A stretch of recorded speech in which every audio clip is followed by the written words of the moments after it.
ఒరేయ్, నన్ను మనం చాలా నమ్మిందిరా. ఎంతగా అంటే తను చనిపోయాక ట్రస్ట్ని మనమే రన్ చేసేంతగా. అయినా మనం చేసేది కరెక్ట్ కాదురా. అరే, మనం చేసేది తప్పురా. ప్రకృతిని నమ్మి మనిషి విలాసవంతమైన జీవితాన్ని జీవించడానికి అలవాటు పడి ఈ ప్రకృతికే హాని చేస్తున్నాడు. పాపం ఎంతని భరిస్తుంది. అందుకే అప్పుడప్పుడు బాగా కోపం వచ్చి సునామీలు, భూకంపాలు లాంటి వాతావరణంలో సృష్టిస్తుంది. మనం కూడా అంతే. ఆమె చూపించే అతి ప్రేమను ఎంతని భరించాలి. పైగా ప్రతిరోజు బైబిల్ చదవండి చదవండి అని ఒకటే విరక్తి పుట్టిస్తుంది. అసలు ఆదికాండం 1వ అధ్యాయమే తప్పు. 6 దినాల్లో సృష్టి పుట్టడం ఏంట్రా? అసలు 6 దినాల్లో సృష్టి పుడుతుందా? సైన్స్ ఏమో కొన్ని కోట్ల సంవత్సరాలు పట్టింది సృష్టి కలగడానికి అని చెప్తుంది.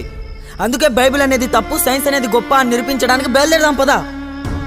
ఒరే, నువ్వు చెప్పేది కరెక్టేరా, కానీ మనం చేసేది రాంగ్ రా. రే, నీకు ఫైనల్కి ఒక మాట చెప్పాలరా. ఎండాకాలంలో సముద్రంలో నీళ్ళు ఆవిరైపోతున్నప్పుడు సముద్రం ఇలా అనుకుంటుందంట, నా శరీరంలో భాగమైన నా మిత్రుడు నన్ను వదిలి వెళ్ళిపోతున్నాడని. కానీ ఈ వాతావరణంలోని మార్పుల వల్ల అదే మిత్రుడు వర్షం రూపంలో నేలను తాకినప్పుడు, కాలువల గుండా, నదుల గుండా సముద్రంలో చేరినప్పుడు దాని ఆనందానికి అవధులు ఉండవురా.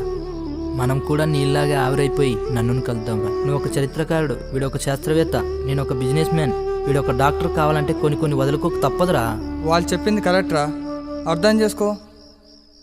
ఓకేరా, బట్ లైఫ్లో మనం ఎంత పెద్ద పొజిషన్కి వచ్చినా కొన్ని సంవత్సరాల తర్వాత అయినా మళ్ళీ ఇక్కడే కలుద్దాం రా. ఓకేనా? Done done done done.